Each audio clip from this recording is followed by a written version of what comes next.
The wind howled through the empty streets. Dust devils danced around rusted mining equipment. Black Hollow, once a bustling mining town, was now a graveyard of forgotten dreams. The buildings stood like hollow-eyed spectres, their windows like vacant stairs. The silence was heavy, broken only by the creaking of a rusty swing set in the abandoned playground. A chill hung in the air, a constant reminder of the town's dark history. Black Hollow had been abandoned for decades. Whispers of a mining disaster, a cave-in that swallowed dozens of men, haunted the town's memory. Some whispered of darker secrets, of ancient rituals and vengeful spirits. The truth, lost to time, lay buried beneath layers of dust and decay. Black Hollow was a place forgotten by the living, but not by the dead. 5 figures, silhouetted against the setting sun, approached the town limits. The sky was painted in hues of orange and purple, casting long shadows that danced on the ground as they moved. Each step they took seemed to echo in the vast emptiness, a prelude to the mysteries that lay ahead. The filmmakers, drawn by the legend of Black Hollow, were eager to document its eerie beauty and uncover its secrets. Stories of ghostly apparitions and unexplained phenomena had circulated for decades, making it a prime location for their next project. They had heard tales of a town frozen in time, where the past and present seemed to blur. This is it, team. The legend of Black Hollow awaits. We've prepared for months, and now it's time to see if the stories hold any truth. Remember, every detail counts. Capture everything. I still think it's just a bunch of old ghost stories. People love to exaggerate. But hey, if it gets us good footage, I'm all in. Well, ghost stories or not, it's gonna make for some great footage. Imagine the reactions we'll get when we release this. People love a good scare. Let's get the equipment unloaded.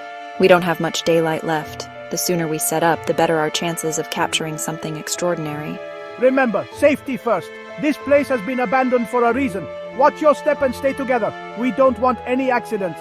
They unloaded their equipment, carefully placing cameras, lights and sound gear on the ground. Each piece was essential for capturing the essence of Black Hollow.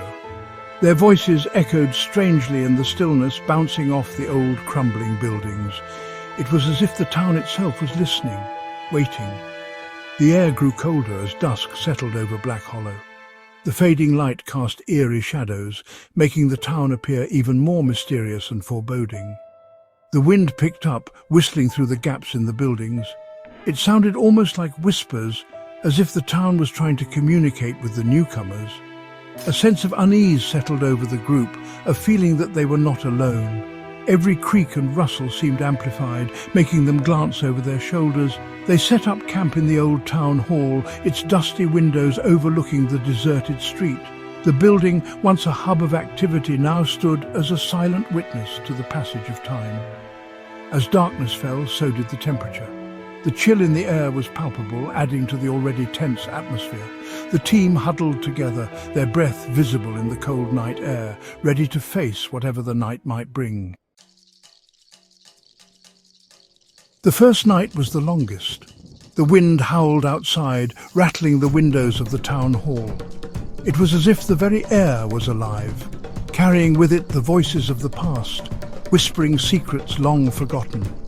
The storm outside seemed to mirror the turmoil within the hearts of the filmmakers, who had come to this forsaken place seeking answers, but were now questioning their own sanity.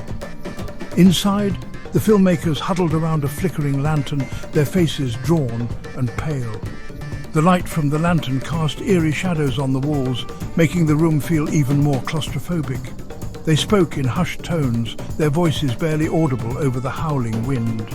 Each creak of the old building made them jump, their nerves frayed by the oppressive atmosphere. Strange noises echoed through the empty building. It was as if the very walls were alive, groaning and creaking under the weight of years of neglect. The filmmakers exchanged nervous glances, each wondering if they were truly alone in the building. The sounds seemed to come from all directions, making it impossible to pinpoint their source. Footsteps creaked on the wooden floor above them. The sound was unmistakable, and it sent a chill down their spines. They knew they were the only ones in the building, yet the footsteps continued, slow and deliberate. It was as if someone or something was pacing back and forth just out of sight. Whispers seemed to emanate from the walls, whispers that spoke of suffering and despair. The voices were faint, almost indistinguishable from the wind, but they carried a weight that was impossible to ignore.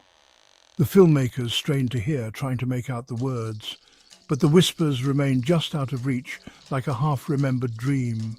Did you see that? Something just moved past the window. The figure was there for only a moment, a fleeting shadow against the stormy night. But it was enough to send a wave of fear through the group. They rushed to the window, peering out into the darkness, but saw nothing. The wind howled louder as if mocking their fear. My camera's picking up some weird stuff. Lights, shapes. I can't explain it. The screen flickered with strange patterns, ghostly images that seemed to dance just out of focus. The filmmaker adjusted the settings, trying to get a clearer picture, but the anomalies persisted. It was as if the camera was capturing something that was not visible to the naked eye. This place is really starting to get to me. Maybe those stories weren't just myths after all. The tales of hauntings and restless spirits that had brought them here now seemed all too real. The oppressive atmosphere, the strange noises, the fleeting shadows. It was all becoming too much to bear. The filmmaker's voice trembled with fear, and the others could see the same fear reflected in each other's eyes. John, what do you make of this? You know the history better than any of us. The group turned to John, their unofficial historian, hoping for some explanation that would make sense of the madness. John took a deep breath, his face pale and drawn. He had spent years researching the town's dark past, but nothing had prepared him for this. John, his face pale, recounted tales of miners driven mad by grief and isolation. The town had once been a bustling mining community, but tragedy had struck, leaving it a ghost town. The miners, trapped underground for days, had gone mad, their spirits unable to find peace. John spoke of sightings, of ghostly figures wandering the streets, their faces twisted in agony, their souls forever tethered to the town. The line between reality and imagination began to blur. The filmmakers listened in silence, the weight of John's words sinking in. The stories they had dismissed as mere legends now seemed all too real. The town was a place where the past and present coexisted, where the dead walked among the living. Sleep, when it finally came, was filled with unsettling dreams. The filmmakers tossed and turned, their minds unable to escape the horrors they had witnessed. Their dreams were filled with ghostly figures, with whispers of despair, with the creaking of footsteps on wooden floors. They awoke in a cold sweat. The line between dream and reality blurred beyond recognition. Panic set in with the dawn. John was gone. The first rays of sunlight did little to dispel the growing sense of dread that had settled over the town. The streets, usually bustling with life, were eerily silent. The townspeople who had woken up to the alarming news gathered in small groups, their faces etched with worry and confusion. Whispers of disbelief and fear spread like wildfire. How could someone just vanish without a trace? The question hung heavily in the air, unanswered and unsettling. His sleeping bag lay empty, his belongings untouched. It was as if he had simply evaporated into the thin morning mist. The sight of his undisturbed possessions only deepened the mystery. There were no signs of a struggle, no indication that he had left in a hurry. Everything was in its place except for John. The eerie stillness of the scene was almost too much to bear. It felt as though the very air was holding its breath, waiting for something to happen. They searched the town hall, their calls echoing unanswered. The vast empty spaces of the building seemed to mock their efforts. Every corner, every shadow was scrutinized, but there was no sign of John. The echoes of their voices bounced off the walls, creating an eerie symphony of desperation. The more they searched, the more hopeless it seemed. The town hall, once a place of community and gathering, now felt like a hollow shell devoid of life and hope. John, where are you? The cries of his name rang out, filled with a mix of hope and despair. Each shout was a plea, a desperate attempt to reach him wherever he might be. The silence that followed each call was deafening, a stark reminder of his absence. The town, once filled with the sounds of daily life, now echoed with the haunting calls of those searching for their lost friend. This doesn't make any sense. The confusion was palpable. How could someone disappear so completely, so suddenly? Theories and speculations began to circulate, each more outlandish than the last, but none of them provided any real answers. The sense of unease grew with each passing moment. The town, which had always felt safe and familiar, now seemed like a place of hidden dangers and unseen threats. He wouldn't just leave without telling us. John was not the type to wander off without a word. He was reliable, dependable. His sudden disappearance was completely out of character. The more they thought about it, the more it didn't add up. Something was very wrong, and the realization sent chills down their spines. The sense of foreboding was almost tangible, like a dark cloud hanging over the town. We need to split up and look for him. The decision was made quickly. Time was of the essence. They couldn't afford to waste a single moment. The group divided into smaller teams, each taking a different part of the town. The plan was simple: cover as much ground as possible, as quickly as possible. They hoped that by spreading out, they would increase their chances of finding him. But as they set off, a nagging doubt lingered in the back of their minds. What if they were already too late? He can't have gone far. The words were meant to be reassuring, but they felt hollow. The town was small and there were only so many places he could be. But the longer they searched, the more it felt like he had vanished into thin air. Each step they took seemed to lead them further into the unknown. The sense of urgency was growing, but so was the sense of dread. What if they never found him? Be careful, everyone. The warning was necessary. The town, with its empty streets and abandoned buildings, felt like a place of hidden dangers. Every shadow seemed to hold a secret, every corner a potential threat. The group moved cautiously, their senses on high alert.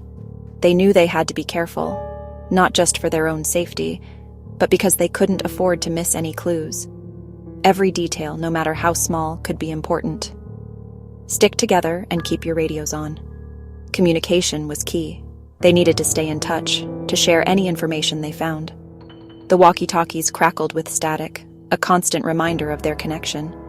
They moved in pairs, never straying too far from each other. The sense of camaraderie was strong, but so was the fear. They were in this together, but they were also very much alone. Stay calm! The words were a mantra, repeated over and over. Panic would only make things worse. They needed to stay focused, to keep their wits about them. The tension was palpable, but they tried to remain calm. They knew that losing their heads would only make the situation more dangerous. They took deep breaths, steadied their nerves, and pressed on. We'll find him. We have to. The determination in their voices was clear. They couldn't give up. Not now. They had to find John, no matter what it took. The search continued, their flashlights cutting through the darkness. Every step was a struggle, but they pushed forward. They had to believe that they would find him, that he was still out there somewhere, waiting to be found. They spread out, searching the deserted streets, their determination unwavering. The town, with its empty buildings and silent streets, felt like a maze. Every turn led to another dead end, another unanswered question. But they didn't give up.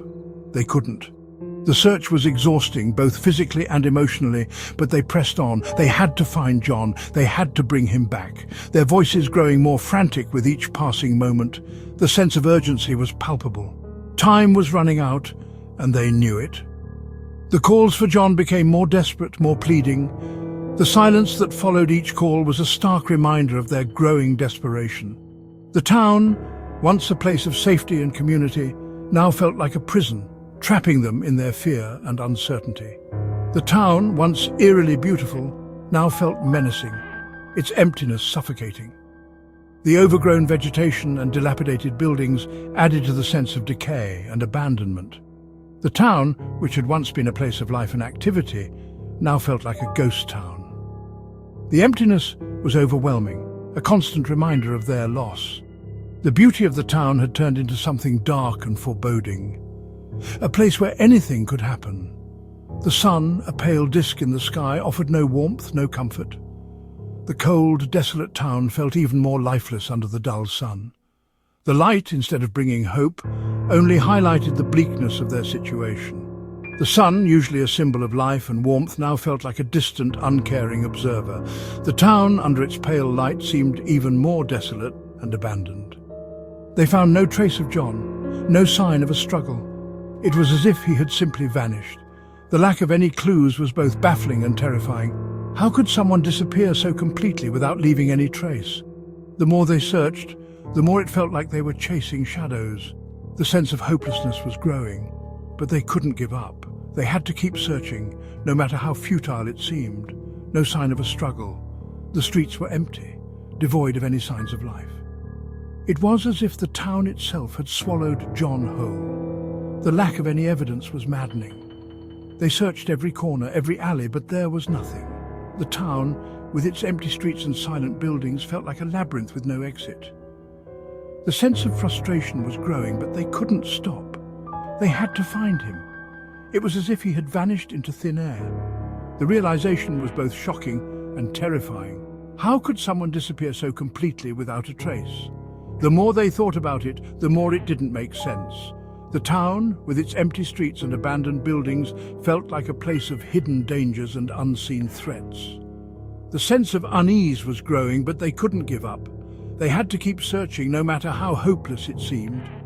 The truth, they were beginning to realize, was far more terrifying. John hadn't simply disappeared, he had been taken. The realization hit them like a punch to the gut. The sense of fear and helplessness was overwhelming. They had to find him, but now they knew they were up against something far more sinister than they had imagined. The town, with its empty streets and silent buildings, felt like a place of hidden dangers and unseen threats. The search had taken on a new urgency. They had to find John, and they had to do it quickly.